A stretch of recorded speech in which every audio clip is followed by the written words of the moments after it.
So, mobile phones. So many of us have them these days.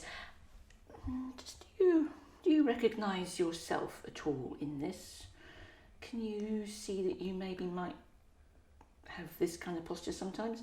And maybe if you're actually sending a text to your sweetheart or your aged parent or your favourite offspring, that maybe you do this.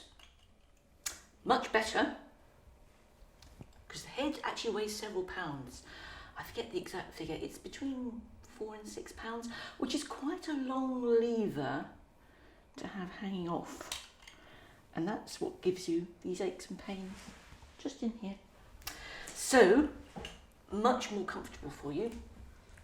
Not quite so cool looking, but it's more comfortable.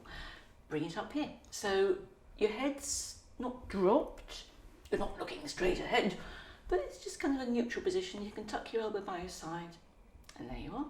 So you can go, dearest, or you, whatever. So there we are. A little useful tip.